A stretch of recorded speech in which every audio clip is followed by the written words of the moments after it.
Voilà, je vous invite à prendre place sans plus tarder. Soyez les bienvenus. Vous êtes prêts pour la parole de Dieu? Alors allons-y. Ces derniers temps, j'ai parlé avec des papas dans cette église. Et quand je parlais avec eux, j'observais leurs yeux. Et je me suis aperçu qu'il y avait comme ce qu'on appelle des poches en dessous les yeux, parce que c'est des papas qui ont des enfants en bas âge. Et au travers de, de leur regard, je n'ai pu que interpréter que leur quota de sommeil n'avait pas l'air vraiment au top. Et il me disait, tu sais, c'est pas toujours simple parce que les nuits sont entrecoupées et que le lendemain matin, il faut emmener les enfants à l'école, à la crèche. Et puis, il y a le travail et la vie s'accélère à tel point que j'ai même un ami un jour qui m'a dit, mais Greg, j'ai l'impression que je suis dans une machine à laver.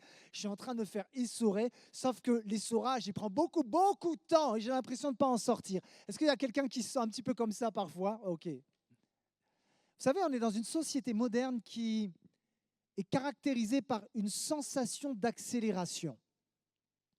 Et les raisons sont diverses. Par exemple, le contexte économique avec l'inflation, eh bien, met une pression sur les foyers, met une pression sur les couples, sur les familles, sur les personnes célibataires. Aujourd'hui, c'est très rare que dans un couple, ce soit juste le mari qui travaille, parce qu'il y a une telle pression financière que à moi tout seul en tant que mari, c'est un petit peu compliqué. Il y a aussi une intensification des pressions quotidiennes comme la charge mentale domestique, les exigences professionnelles et la connectivité permanente. C'est-à-dire qu'il y a tellement d'amas de mails qui s'accumulent les uns après les autres qu'on est parfois noyé dans les mails et que aussi beaucoup de personnes ont des relations virtuelles maintenant plus que des relations réelles et se noient aussi dans les réseaux sociaux. Beaucoup de jeunes et d'ados ont un mauvais sommeil parce que parfois avec leur téléphone portable, c'est jusqu'à 1 h du matin, 2 h, 3 h du matin. Ça joue sur leur santé physique, psychique et ça vient même, ça vient pas les aider par rapport à leur scolarité. Et c'est une pression en fait qui va engendrer une charge mentale. Et j'ai appris que en France, la santé mentale est devenue une grande cause nationale en 2025. Et j'ai regardé en fait sur les réseaux, sur Internet, quelques statistiques qui sont assez parlantes. Par exemple, 53% des Français ont connu un épisode de souffrance psychique dans les 12 derniers mois. Ça veut dire que dans cette salle, il est certain que en ce moment, plusieurs personnes ont une souffrance psychique, sentent cette charge mentale, que ce soit au travail, mais même aussi dans vos maisons. Il est dit que 71% des femmes salariées déclarent ressentir une charge mentale élevée due à la conciliation entre la vie professionnelle et la vie personnelle. Est-ce que ça parle à certaines sœurs là dans ce lieu? Ouais, ok, ok. Alors, si tu vis cette pression, et je pense que c'est le cas pour plusieurs d'entre nous, je voudrais te dire que ce message, il est pour toi ce matin. Mais je voudrais aussi être le plus sincère, transparent avec toi, en te disant qu'une prédication n'est pas semblable à une baguette magique qui va résoudre tous tes problèmes comme ça en un instant. Mais je voudrais te dire avec beaucoup d'assurance et de conviction ceci. Je crois que la parole de Dieu sera toujours une lampe qui t'éclairera, qui te fortifiera au sein même des turbulences de ta vie. Le titre de mon message aujourd'hui est celui-ci. En 2025, c'est la première fois que je prêche sur ce sujet. Comment, en tant que chrétien, en tant qu'enfant de Dieu, je dois comprendre le sabbat? On va parler du sabbat aujourd'hui. Et on va se plonger dans une histoire qui nous parle du sabbat. Rappelez-vous, on est dans une série sur l'évangile de Marc. C'est une série qui parle d'action. Donc, on va rentrer dans l'action pour se reposer. C'est un peu paradoxal, mais on va parler du sabbat. Évangile de Marc au chapitre 2, à partir du verset 23, voici ce qu'il est dit, on lit le texte ensemble. Un jour de sabbat, Jésus traversait des champs de blé tout en marchant. Ses disciples se mirent à arracher des épis. Les pharisiens lui dirent « Regarde, pourquoi font-ils ce qui n'est pas permis pendant le sabbat ?» Et Jésus leur répondit « N'avez-vous jamais lu ce qu'a fait David lorsqu'il était dans le besoin et qu'il a eu faim, lui et ses compagnons? Il est entré dans la maison de Dieu à l'époque du grand prêtre Abiatar, a mangé les pains consacrés qu'il n'est permis qu'aux prêtres de manger, et en a même donné à ses compagnons. Puis il leur dit, le sabbat a été fait pour l'homme, et non l'homme pour le sabbat, de sorte que le Fils de l'homme est le Seigneur même du sabbat. Amen. Quand on regarde d'un premier abord ce texte, on n'en voit pas trop d'interprétation. On se dit, je ne sais pas pour vous, mais ce texte ne me parle pas plus que ça. Et pourtant, il y a des trésors dans cette histoire. Alors, on va y aller. Mon message va être structuré de la sorte. Je vais faire grand 1 AB avec 2 sous-points, grand 2 AB. Mon grand 1 est celui-ci. Pour rentrer dans le sabbat, c'est primordial déjà en grand 1 de comprendre le sabbat. Et voici mon premier sous-point en A, Jésus. Et ça, c'est la pierre angulaire, c'est la fondation, parce que sans fondation, tout s'écroule. Et voici quelle est la fondation en grand A. Jésus est le maître du sabbat. Alléluia. Mais ça demande quand même quelques explications. Parce que dans la culture juive, le sabbat était un commandement qu'il fallait absolument respecter parce que le sabbat faisait partie des 10 commandements. Les 10 commandements avaient été donnés par Dieu à Moïse. Rappelez-vous les tables de la loi où Dieu avait écrit par son propre doigt les commandements.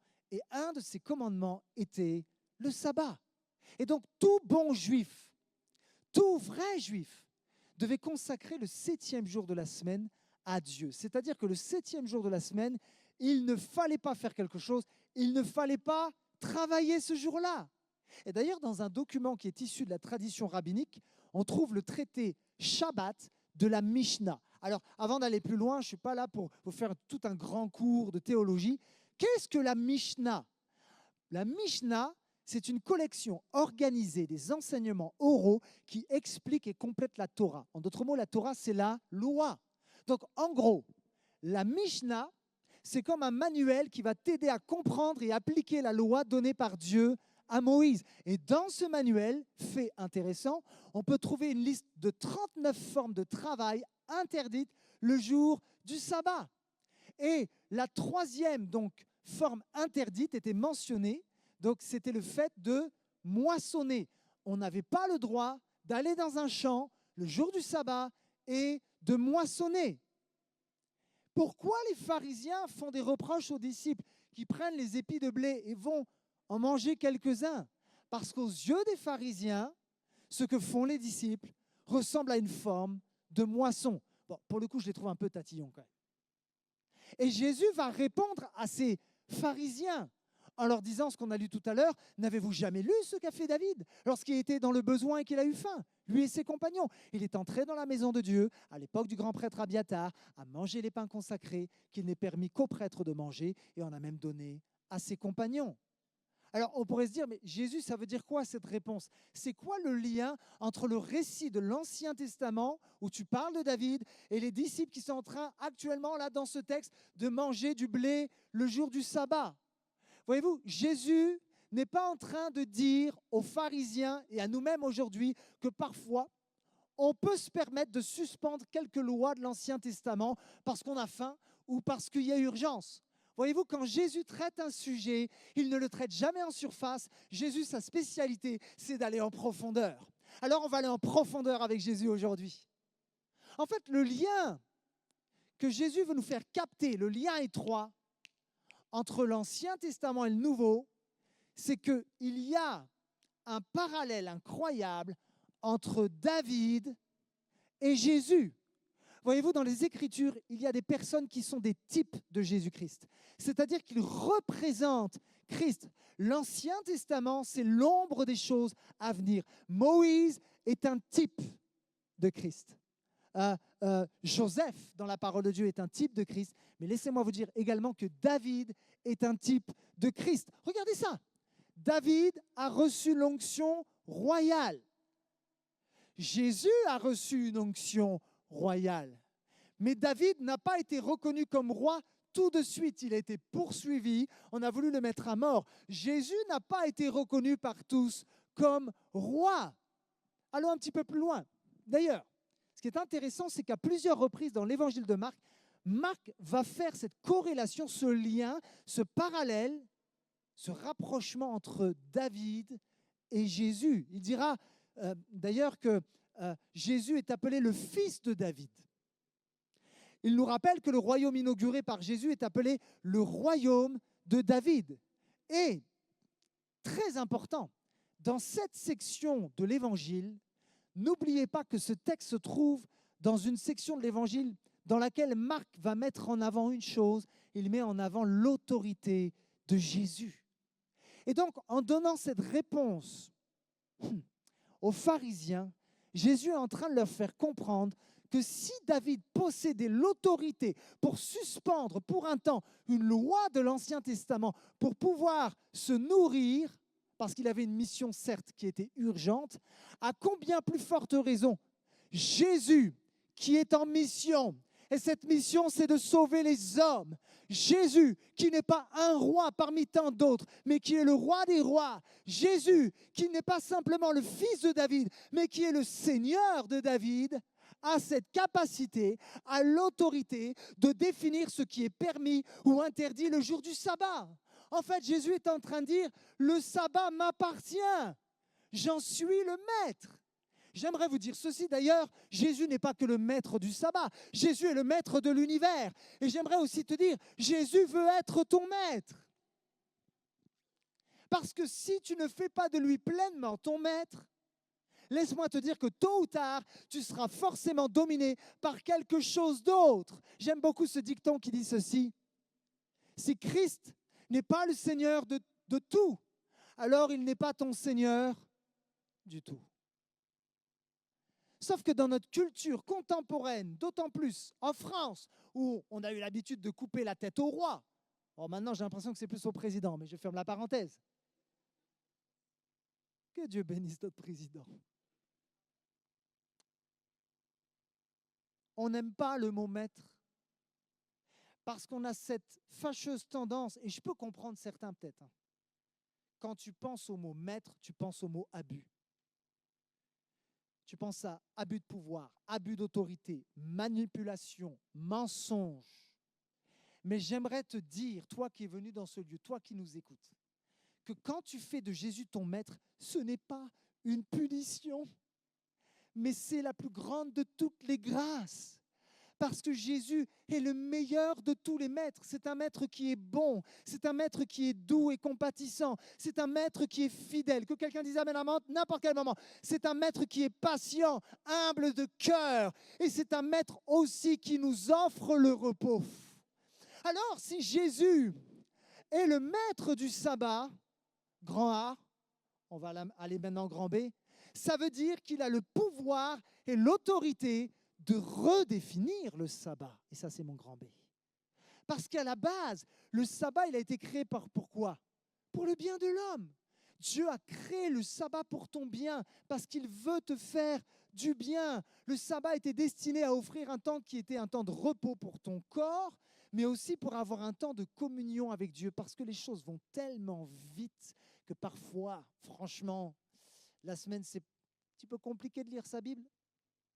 Et je me rattrape le dimanche matin en chantant quelques cantiques et en écoutant le pasteur prêcher du haut de l'estrade. Mais la vérité, c'est que beaucoup d'entre nous, on galère avec notre communion avec Dieu. Pourquoi ? Parce que peut-être qu'on n'a pas compris le sabbat. Et le sabbat, te permet de souffler au niveau physique, mais te permet aussi d'être renouvelé spirituellement dans ta communion avec Dieu. Et j'ai appris quelque chose, je ne le savais pas, mais le sabbat, c'était aussi un moyen de promouvoir la justice sociale parce que ça permettait aux serviteurs, mais aussi aux animaux, de souffler, de se reposer. Le problème, c'est qu'à la base, alors que Dieu a créé le sabbat et qu'il est bon pour toi et moi, il y a, encore une fois, des hommes, mais les hommes, on a cette fâcheuse tendance à rajouter des règles à d'autres règles, pour être sûr qu'on va bien border le truc et qu'il n'y aura pas d'écart ou de dérapage. On est bon pour ça, les hommes. Et au fil du temps, des personnes ont rajouté des règles d'interdiction à ce qui a conduit à une interprétation très légaliste du sabbat. Et du coup, au lieu que le sabbat devienne un jour de repos, un jour où je peux souffler, ce n'était plus reposant, mais c'est devenu stressant. Parce qu'il y avait tellement de règles à respecter que finalement, ces religieux-là ont mis un joug sur le peuple de Dieu. Et quelque part, ça a biaisé ce que Dieu voulait quand il a créé le sabbat. J'aimerais faire cette parenthèse qui est tellement importante. Non, ce n'est même pas une parenthèse. L'évangile de Jésus-Christ n'a pas pour but de te mettre une charge supplémentaire. Car il est écrit dans la parole de Dieu, c'est pour la liberté que Christ nous a affranchis. Alors, si tu es chrétien et que depuis que tu es chrétien, tu te dis, j'ai l'impression que je suis encore plus écrasé depuis que je suis chrétien, laisse-moi te dire, il y a vraiment un truc qui cloche. Si tu vas dans une église où des leaders spirituels mettent un joug sur toi, mettent une condamnation sur toi, une sorte de culpabilité en te disant, il faut que tu sois plus spirituel, il faut que tu en fasses davantage à l'église, et te tiennent en bride, en mettant des règles par-dessus d'autres règles, laisse-moi te dire une chose, ce n'est pas l'évangile, parce que l'évangile libère. Trop de leaders religieux et trop de chrétiens ont déformé l'évangile et ont cru que pour sanctifier les gens et pour les amener plus proches du cœur de Dieu, il fallait rajouter des règles par-dessus d'autres règles. Mais ce n'est pas l'évangile.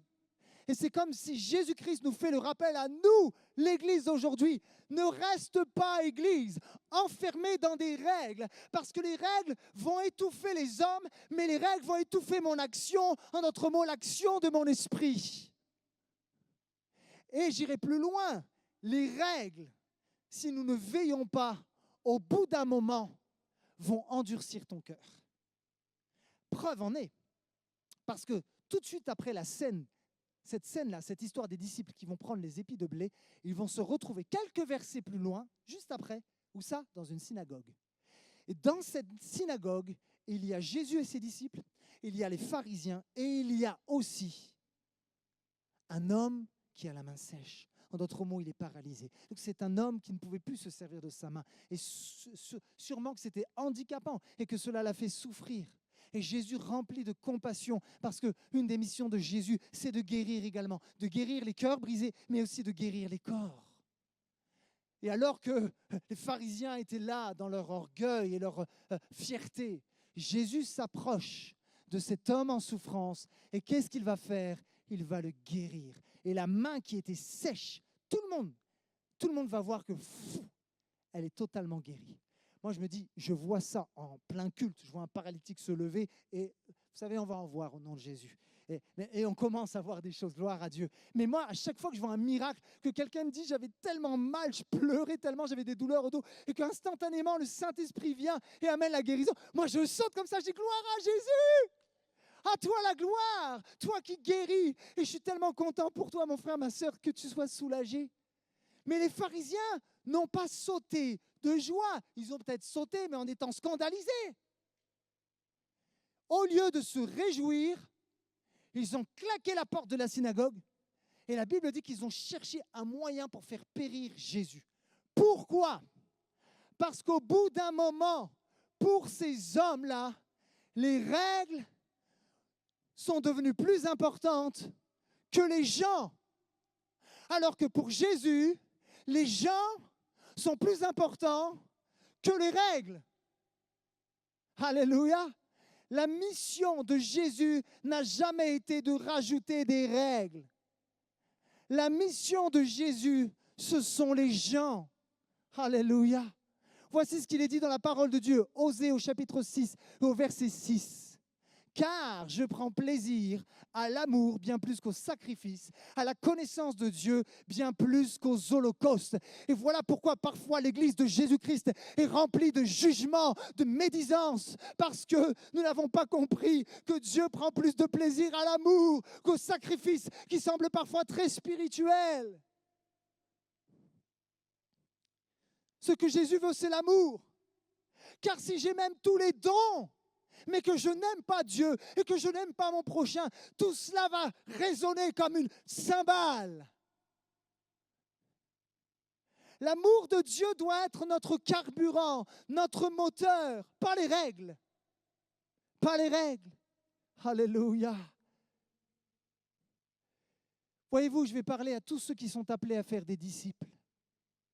Si tu es un enfant de Dieu, ce n'est pas une option, c'est un commandement.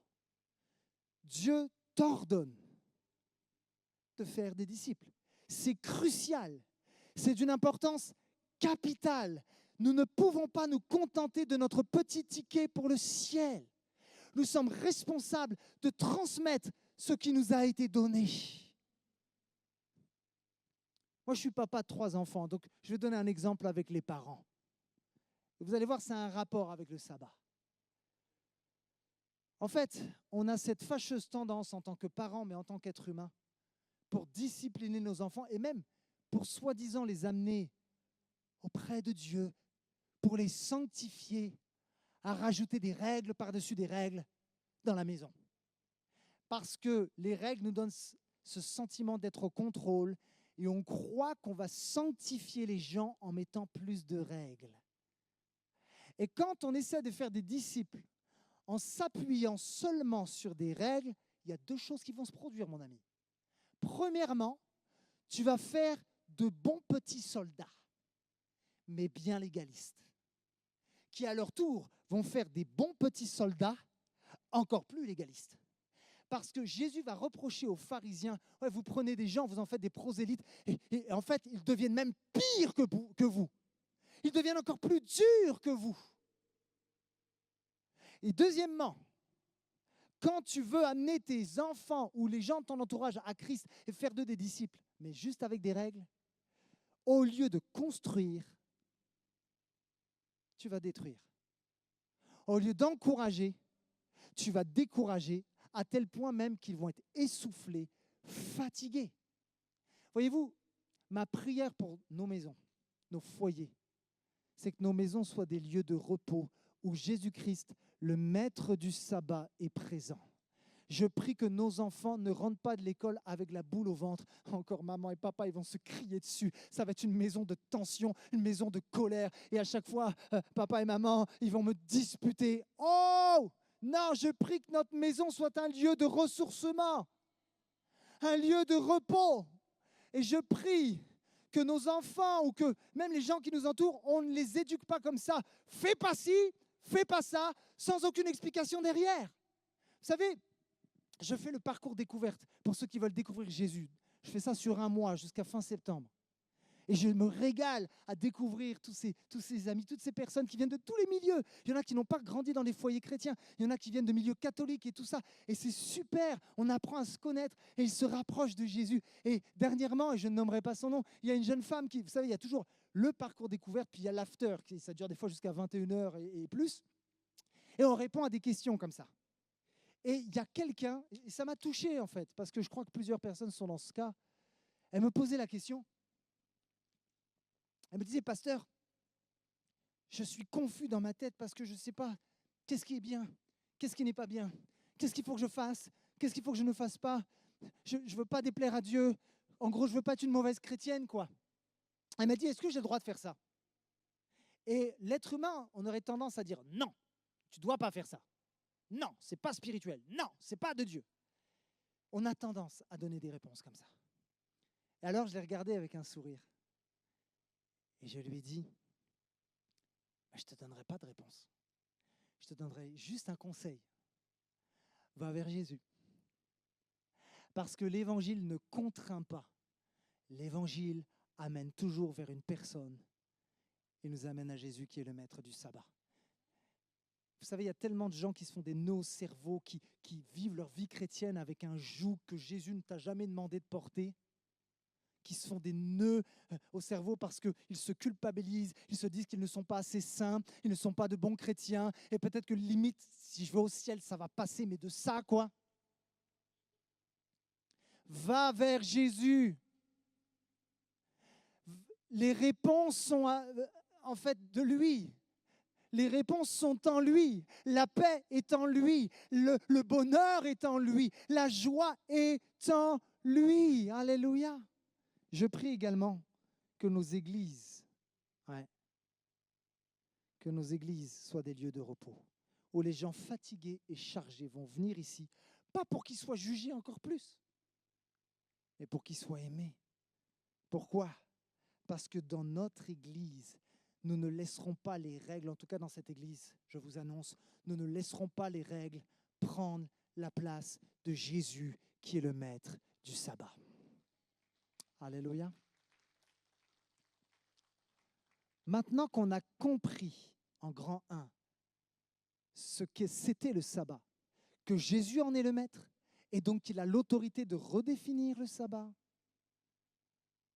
on va passer aux choses concrètes.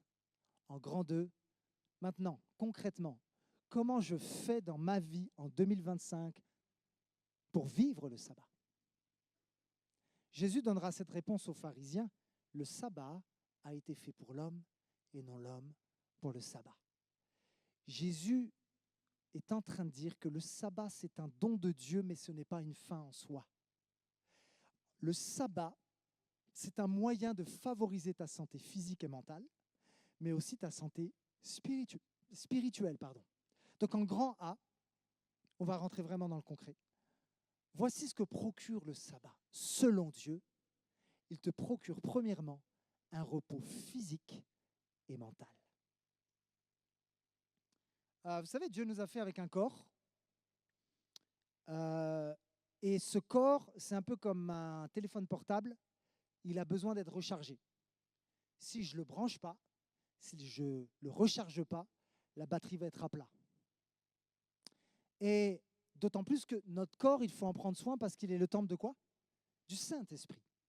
Alors, je sais très bien, en tant que bons chrétiens que nous sommes, on sait très bien que si notre corps est le temple du Saint-Esprit, il ne faut pas fumer, il ne faut pas prendre de la drogue, en tout cas j'espère. Il ne faut pas boire plus qu'il n'en faut. Et puis, il y a des fois des gens qui sont très très fiers en disant « Ah, vous savez, moi, ça fait 20 ans que je suis chrétien, je n'ai jamais trompé ma femme. Je suis fidèle. Alléluia, reste comme ça, mon frère, vraiment, je t'assure. » Mais j'ai envie de te dire que Satan ne s'attaque pas qu'au gros péché. Il est beaucoup plus subtil que ça. Et parfois, ceux qui se croient saints, parce qu'ils ne boivent pas, ils ne fument pas, et ils sont fidèles dans leur foyer, ils se disent « Moi, je suis clean, et je peux me permettre même de venir dans la louange, adorer le Seigneur, parce que quelque part, j'en suis digne. » Bah, t'as tout faux. Comment on appelle quelqu'un qui boit plus qu'il n'en faut, hein? Un alcoolique. OK. Et ça nous choque. Ah, si un chrétien est alcoolique, c'est choquant. Sauf que il y a quelque chose dans lequel, moi, je suis tombé dans le panneau. Et je vais vous parler de ça. Si on parle d'alcoolisme, il y a un terme que j'ai appris il y a des années. On parle de workaholic. Quelqu'un connaît ce terme-là? Ouais. C'est un terme qui a été popularisé dans les années 70. Et c'est un terme qui définit les gens qui sont addicts, accros au travail. Et j'ai recherché un petit peu les caractéristiques, les traits spécifiques d'un workaholic. Et je me suis aperçu qu'il est probable que j'en étais un à un moment donné. Premièrement, le workaholic, il a des compulsions et des pertes de contrôle. C'est-à-dire qu'il travaille par obsession, mais pas par nécessité. Deuxièmement, il a une grande négligence de sa vie personnelle, sa vie sociale, familiale, même ses hobbies. Son sommeil et même son alimentation passent après le travail. Troisièmement, le workaholic a des pensées obsessionnelles. Il pense constamment au travail, même en dehors des heures du bureau, pendant les vacances et les week-ends. Et quand il est assis avec sa femme et ses enfants, ou ça peut être le contraire, ça peut être une femme workaholic aussi, hein, et qu'on est à table, en fait, comme le portable, c'est le prolongement de lui-même, il n'y a plus de conversation à table. Quatrièmement, le workaholic a de l'anxiété et de la culpabilité, parce que s'il ne travaille pas, il se sent anxieux et même coupable et irritable. Ça peut être un calvaire pour les enfants à la maison, l'épouse ou le mari. Cinquièmement, le workaholic utilise du travail comme échappatoire pour éviter de faire face à des problèmes personnels, parce qu'on en a tous, à des émotions qui sont difficiles à gérer ou à des conflits relationnels. Je vais me noyer dans le travail qui est un échappatoire. Et là, je dois être transparent avec vous. Pour ceux qui me connaissent, il y en a, ils vont rigoler. Ça fait quelque temps maintenant que je sers Dieu dans le ministère. Vous savez, je vais vous dire une chose. Quand tu ne veilles pas sur ton cœur, le ministère, c'est dangereux. Ça peut te foudroyer. Et il y a quelques années, il n'y a pas si longtemps que ça, pour moi, vous allez me prendre pour un fou, les vacances étaient une punition. Parce que je suis quelqu'un, j'aime bien l'adrénaline, j'aime bien relever des défis. J'ai besoin de ça dans ma vie. J'ai besoin d'avoir un but. Quand je me lève le matin, on va tuer les géants, on va renverser les montagnes, on va gagner le monde pour Jésus. Et là, tout le monde dit « Oh, qu'est-ce qu'il est spirituel !» Sauf que les vacances me faisaient stresser et j'avais qu'une seule hâte quand j'étais en vacances, c'était que ça passe, ça passe, ça passe. J'étais désagréable avec ma femme et mes enfants parce que pour moi, les vacances, ça ne servait à rien. Et je me disais vivement que je retourne au bureau, à l'église. Là, ma vie va être utile, vraiment, quoi. C'est grave, hein? Mais beaucoup plus de pasteurs tombent dans ce panneau que vous pouvez l'imaginer. Et vous savez quoi? Alors, ma femme a dû beaucoup prier. Eh bien, cet été, j'ai bien vécu mes vacances. Et vous savez quoi? J'ai moins pensé à l'église. Désolé, hein, mais j'ai beaucoup moins pensé à l'église. Et Dieu m'a parlé. En tout cas, Dieu m'a fait comprendre au fil du temps des choses. C'est comme s'il me disait, Greg, ton identité ne devrait être jamais reliée à ton travail ou à ta vocation. Arrête de marcher comme un pasteur, marche comme un fils. C'est libérateur! Et puis deuxièmement, j'ai compris que je n'étais pas indispensable en fait et que le monde pouvait tourner sans moi. Que l'Église peut tourner sans moi. Parce qu'un jour, moi, je vais partir. Ben oui, on va tous partir. Et le Seigneur m'a montré que j'avais un manque de confiance en lui. Ouais. Alors, je me suis posé une question et je pense avoir eu la réponse. Déjà, pourquoi Jésus veut que tu te reposes? Pourquoi Dieu a créé le sabbat? Déjà, attends, si Dieu lui-même a dû se reposer le 7e jour, à combien plus forte raison, toi, tu dois te reposer? Mais ce n'est pas que pour ça. J'ai compris, en fait, j'ai capté un truc. Ouais. Pourquoi Dieu veut que tu te reposes? Parce que dans ce repos, il veut t'apprendre à dépendre de lui. Tu sais pourquoi? Parce que quand tu te reposes, tu n'es pas en train de gérer des dossiers. Quand tu te reposes, tu n'es pas en train de traiter des mails. Quand tu te reposes vraiment, tu n'es pas en train, c'est pas en train de fumer là en disant ouais mais si je me repose, je vais perdre du temps sur ce dossier, je vais perdre du temps sur ceci, cela. Et là, en fait, tu vis mal ton repos parce que tu penses à tous les dossiers, à tous les problèmes qui s'accumulent. Et j'ai compris une chose, en fait, un principe spirituel, et je veux te donner cette clé. Je crois que lorsqu'on se repose en Dieu, malgré les pressions extérieures, malgré l'agitation, il est capable de traiter des dossiers même quand tu te reposes. Et c'est une preuve dans la Bible. Psaume 127 dira que Dieu en donne autant à ses bien-aimés pendant qu'ils dorment. Reçois cette parole au nom de Jésus. Dieu est au courant de tes dossiers et il est en mesure de les traiter. Et même s'il s'en est en dessous de la pile, lorsque tu te reposes en lui, son bras n'est pas trop court pour prendre le dossier et pour le mettre au-dessus de la pile et dire « dossier réglé ». Je déclare dans le nom de Jésus que cette semaine, des dossiers vont être réglés dans le nom de Jésus. Ton dossier est réglé et ce qui se passe dans le monde spirituel va se matérialiser dans le monde terrestre. Amen, amen, amen, amen, amen. Est-ce qu'on peut acclamer le roi des rois dans ce lieu? Alléluia. Alléluia. Bon, je parle de sabbat et je m'excite là. C'est plus fort que moi. Alors, on va aller vers des conseils très, très pratiques. J'aime être pratique. Jésus est pratique. Pour un repos physique et mental. Parce que, il y en a qui pourraient croire, et je suis tombé dans ce piège, et je sais que certains, vous allez vous reconnaître direct. Quand tu te crames la semaine au taf, ou à l'école, qu'importe, tu arrives à la maison, qu'est-ce que tu fais? Parce que ma question, c'est comment tu te reposes? Parce que savez-vous qu'il y a une manière de se reposer? Et moi, je suis tombé dans ce piège. Alors, je fais une annonce comme ça, c'est su. Moi, le lundi, c'est mon jour de Shabbat. Voilà, donc si je ne vous réponds pas, c'est normal, je suis en repos. OK? Mais sauf que mes lundis, je les ai mal vécus pendant des années, les amis. Je prêchais comme un malade sur les 2 cultes. Je rencontrais les gens toute la semaine, j'étais à fond. Le lundi, j'étais tellement cramé. Vous savez ce que je faisais? Là, je vous raconte un peu ma vie. Mais bon. J'amenais mes enfants à l'école, je fermais la porte de la maison et je voyais le canapé qui me disait « Bienvenue ». Et vous savez ce que je faisais? Je m'affalais, pas 1 heure, parfois toute la journée sur le canapé et je regardais Netflix. Et c'était ma manière de me reposer. Et vous savez quoi? Je me levais pour aller chercher les enfants à l'école. J'étais aussi claqué qu'au départ. Et je crois que le Seigneur m'a montré que je me reposais d'une mauvaise manière. Il y a des repos qui te fatiguent encore plus. Des fois, je parle avec des gens et j'entends certaines histoires. Je reste dans mon lit toute la journée, je scrolle. En fait, tu es en train d'épuiser ta tête, tes pensées. Tu crois que tu te reposes, mais en fait, ce n'est pas vrai. Tu te reposes mal. Et tu ne prends pas soin de ton corps qui est le temple du Saint-Esprit. Je crois qu'il y a un repos qui est spirituel, un repos qui est aligné avec le cœur de Dieu, les amis. Est-ce que vous me suivez? Alors, la plupart des pasteurs, on est sédentaires. Beaucoup de bureaux, en voiture, on fait des visites, tout ça, on prépare des prédications. On est des heures assis. Et ma mère, je me sais, elle m'a parlé, c'est une maman poule. Hein. Elle dit, mais Grégory, là, ça va pas, mon fils, ça va pas. Il faut que tu fasses du sport quand même, tu es trop sédentaire. Donc, je me suis dit, OK. Et le lundi, je vais à la piscine.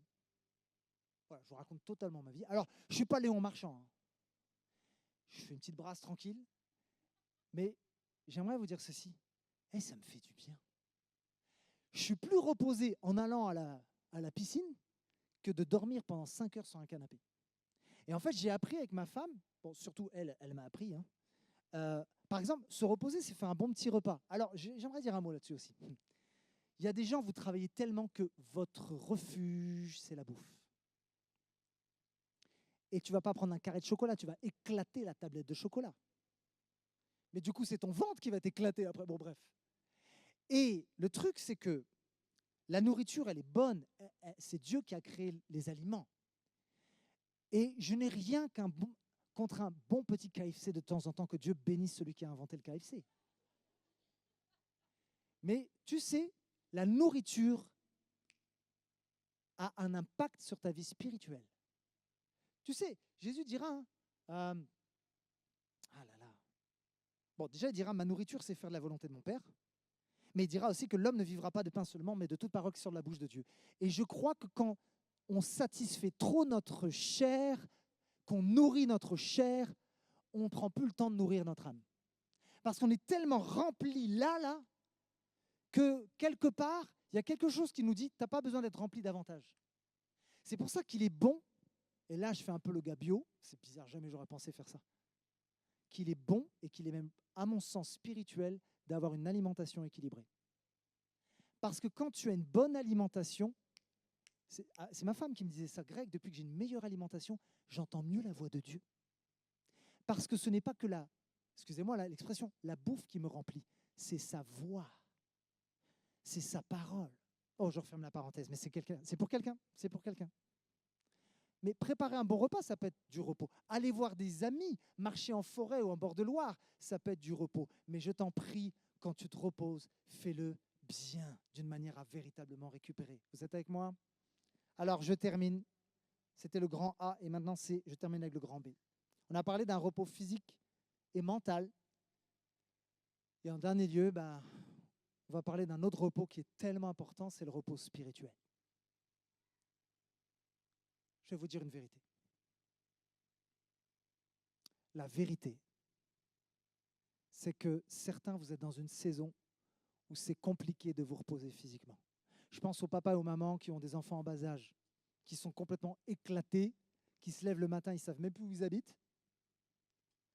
Je pense aux mamans monoparentales qui élèvent des enfants seuls. Et je pense aussi aux célibataires. Vous savez, des fois, on a été dur avec les célibataires. Oh, c'est normal que tu sois à fond dans l'église, toi, et que tu aies 36 services, tu es célibataire. Quoi? Oh, toi, tu n'as pas été célibataire longtemps. Hein? Vous savez pourquoi? Moi, je prie pour les célibataires. Parce que les célibataires, ils ont une charge mentale. Vous savez pourquoi? Moi, même si mon rythme de vie est assez rythmé, j'ai la chance d'avoir une épouse à la maison. Et on peut s'aider. Quand tu es célibataire, tu rentres à la maison, tu es crevé, il faut aller faire les courses. Il faut préparer tout seul ton repas. Quand tu es malade, qui est là? Bah, tu dois te débrouiller pour prendre ta voiture avec 42 de fièvre et puis tu vas chez le médecin. Bah, quand tu es célibataire, tu peux avoir une charge mentale. Il y a des saisons parfois dans nos vies où c'est plus compliqué de se reposer physiquement. Alors certains, ils vont me dire, bah, pasteur, comment je fais alors? Parce que la machine à laver, c'est moi. Hein. Ça tourne et j'ai l'impression que ça ne s'arrêtera jamais. Ça met une charge sur moi. Ça vole même ma joie, ça vole ma louange. Comment faire?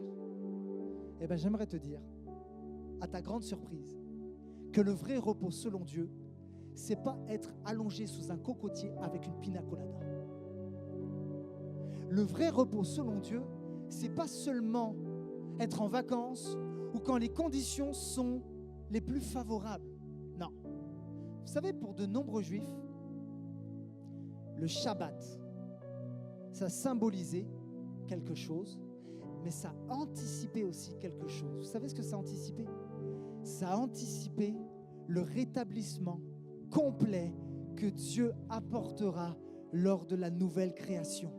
Pour eux, le Shabbat, c'était un repos pour l'avenir. Il y a peut-être des chrétiens qui marchent comme ça. Bon, ma vie est dure. Bon, tu sais quoi, je vais serrer les dents. Mais je sais qu'un jour, j'aurai un vrai repos dans le ciel. Mais sur la terre, c'est pas le moment. Est-ce que tu te sens visé? Mais quand Jésus, le maître du sabbat, va venir parmi les hommes, il va leur dire quelque chose. Moi qui suis le maître du sabbat, je viens vous apporter le repos, non pas dans le futur, mais maintenant. Je veux te faire du bien maintenant. Ma paix est pour toi maintenant. Le repos pour ton âme, il est pour maintenant. Vous savez, la Bible dit que, en gros, l'âme, c'est le siège des émotions. Donc, ce qui veut dire, il y a des personnes, vous arrivez à vous reposer physiquement, mais votre âme, elle est tourmentée. Tandis qu'il y a des gens qui peuvent physiquement être fatigués, mais leur âme est dans la paix. Laissez-moi, on va dire, je préfère avoir mon âme dans la paix et être fatigué physiquement. Je vous assure, c'est deux salles, deux ambiances. Hein. Ouais. Et du coup, ce repos pour ton âme, qu'est-ce que ça implique vraiment? Eh bien, regardez ça. Ça implique une cessation de tes luttes intérieures. Il y a des personnes dans ce lieu, vous êtes venus avec des luttes intérieures. Vous vous endormez le soir, vous avez des luttes intérieures. Vous vous levez le matin, vous avez des luttes intérieures. Tu conduis ta voiture ou tu es dans les transports en commun, tu n'arrêtes pas de cogiter. Ce sont des voleurs de joie. En fait, Satan veut utiliser ce moyen pour te voler ta louange. Et en fait, quand tu as une charge mentale, je sais ce que c'est. Mais ça te pourrit la vie. C'est comme si ça te réduit juste à la peur et à la peur de l'avenir et j'y arriverai pas. Ça te pourrit la vie. Satan est venu pour détruire, pour voler. C'est un meurtrier. Mais Jésus est venu pour te donner la vie. Et la vie Zoé, c'est la vie en abondance. Alors je sais que certains vont dire, oh, c'est facile de prêcher ça, pasteur. Tu connais pas mes réalités. Oui, sûrement, je les connais pas. Comment dans le concret, moi, je pourrais avoir un repos pour mon âme alors que je suis sous pression tout le temps? J'ai découvert une clé que j'ai expérimentée. Je vais te dire c'est quoi. Parce qu'en tant que pasteur, ça nous arrive parfois, de temps en temps, de stresser un peu. Parce que je me suis aperçu que dans la vie, et notamment dans le ministère, il y a plein de choses qui échappent à ton contrôle. Ouais, mais je pense que c'est voulu de Dieu. Et du coup, je suis d'une nature un petit peu stressée. Ma tension, parfois, fait ça. Mon médecin me connaît. Voilà.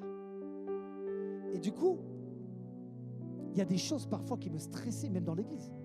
Je disais, non, mais c'est pas possible. Des fois, il y avait des retards, ou il y avait des choses qui ne fonctionnaient pas comme je le voulais. Et puis des fois, ça ne marchait pas comme je le désirais. Je me dis, mais non, mais c'est pas possible. Mais non, mais Seigneur, mais comment? Et je me pourrissais la vie avec ça. Ça volait mon sommeil. Et en fait, je me suis rappelé d'une chose. Dieu m'a enseigné une chose. Que même si tout ne fonctionne pas comme tu veux sur la terre, même si tu n'obtiens pas tout ce que tu veux, même si parfois tu es inconfortable et que des pressions s'exercent sur toi, le vrai repos pour l'âme, et ça c'est la clé que je te donne maintenant, est lié au fait que ton nom soit inscrit dans le livre de vie. Parce que quand tu captes ça, ça peut secouer dans la barque sur la terre, mais si tu sais que ton nom est inscrit dans le ciel, eh bien ça te permet de prendre de la hauteur. Vous savez, quand les disciples, Dieu les a envoyés pour annoncer l'évangile, qu'est-ce qu'ils ont fait? Ils ont chassé des démons. Et ils se sont dit, punaise, ça marche! Et ils ont fait un bilan auprès de Jésus. Après, ils ont fait une sorte de débrief. Ils ont dit, Jésus, on a chassé des démons. Et ils sont partis. Ils étaient tellement heureux. Vous savez, il y a des gens, ils sont heureux quand ça fonctionne selon eux. Il y a des gens, ils sont heureux que quand leur banque leur dit « Hey, vraiment, vous avez un beau compte en banque. » Il y a des gens, ils sont heureux juste quand ils sont en bonne santé. Il y a des gens, ils ont la paix quand tout fonctionne comme eux l'avaient imaginé. Mais laisse-moi te dire, ça ne peut pas marcher comme ça sur la terre. Parce que si tu fonctionnes comme ça, tu n'iras que de déception en déception. Et Jésus va les calmer. Jésus va les calmer. Il va leur dire « Les gars, c'est bien, mais ça ne devrait pas être la source de votre joie. Votre paix, votre joie devrait être reliée au fait que vos noms sont inscrits dans le livre de vie. » Alléluia. Oui, sur la terre, je peux passer par des temps de deuil. Je peux passer par des temps de maladie, d'incompréhension et d'injustice. Mais même si les choses échappent à mon contrôle, je sais qu'il reste au contrôle de ma vie. Ne craignez pas ce qui peut tuer le corps, mais craignez ce qui peut tuer l'âme. Si ton corps est meurtri, si ton corps est fatigué, ok, c'est pas simple. Mais si ton âme est sauvée, c'est l'essentiel. Ça, c'est la paix. Ça, c'est la vraie paix. Ça, c'est le vrai repos de Dieu. Alléluia. En fait, j'aimerais te dire, le repos de Dieu n'est pas temporaire. Il n'est pas que sous les cocotiers. Il n'est pas que quand tu es en bonne santé ou quand tout va bien financièrement. Le repos de Dieu n'est pas temporaire. Le repos de Dieu est continuel, 24 heures sur 24. Alléluia. Alors je terminerai, promis, avec cette citation qui est tellement belle d'un pasteur et théologien qui s'appelle Dominique Angers, et il dira ceci: mettre sa confiance en Jésus pour son salut éternel constitue l'expérience la plus reposante qui soit sur terre. Il rajoutera la plus festive et joyeuse aussi. J'ai terminé. Amen. Amen, amen.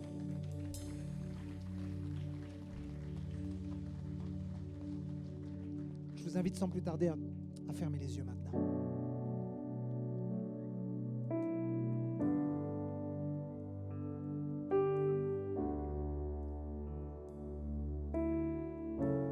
Je voudrais parler à quelqu'un qui croule sous le poids de la pression. Ça fume dans ta tête. Tu te montres des scénarios, tous les scénarios possibles et inimaginables. Tu as ton plan A, ton plan B, ton plan C jusqu'à Z. Remets toutes ces choses dans les mains de celui qui est le maître du sabbat. Tes pensées sont accaparées par le stress.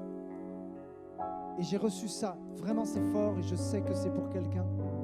Alors que je priais, j'ai ressenti qu'il fallait que je prie pour des gens qui sont tourmentés, qui sont oppressés. Parce qu'il y a des gens dans ce lieu, vous ne trouvez pas le sommeil.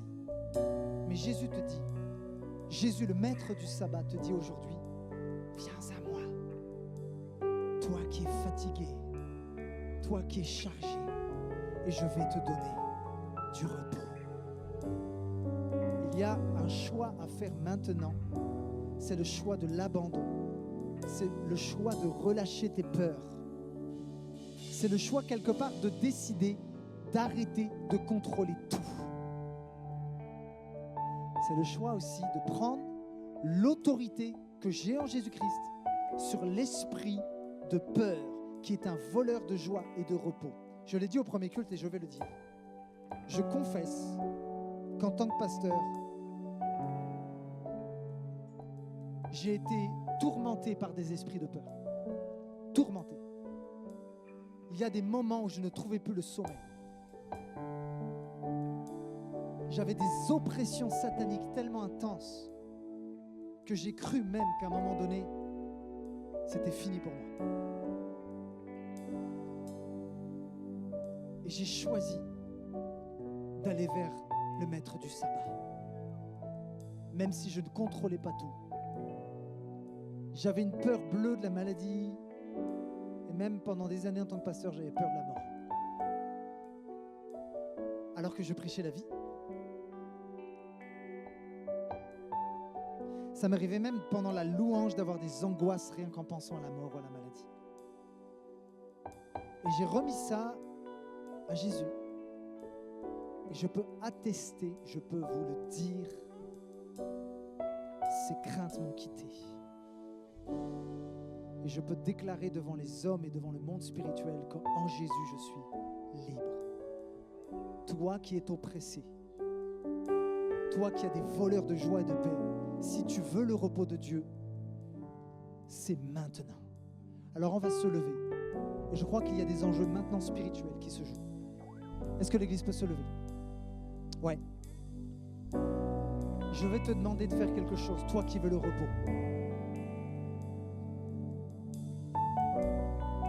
Là, on ne va pas juste écouter un petit cantique pour nous faire du bien. Là, il va falloir que tu récupères le manteau que tu as laissé par terre. Ouais. Le manteau du repos, le manteau de la paix. Certains, vous l'avez laissé tomber par terre. Vous avez laissé Satan vous le voler. Eh bien, on va aller dans le camp de l'ennemi et on va récupérer ce qu'il nous a volé dans le puissant nom de Jésus. Est-ce que le peuple de Dieu peut lever les mains maintenant? Et est-ce que tu peux commencer? Même pas. Ne prie pas. Intercède. Et déclare et parle à l'esprit de peur. Parle à ton angoisse. Parle-lui en disant: tu n'as rien à faire dans ma vie. Tu n'as rien à faire dans ma maison. Tu n'as rien à faire dans le cœur de mes enfants qui peut-être ont des cauchemars la nuit. Esprit de peur, esprit de tourment, toi qui tourmentes ces bien-aimés, je t'ordonne dans le puissant nom de Jésus de les relâcher maintenant. Tu les relâches maintenant. Tu les relâches maintenant.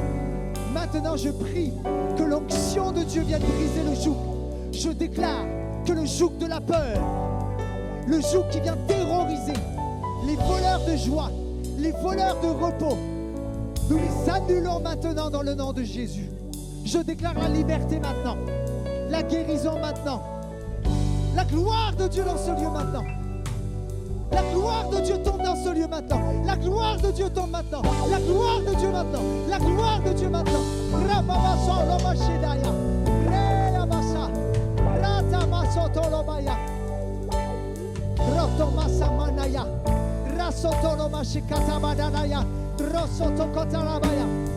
Je commande à tout esprit impur maintenant.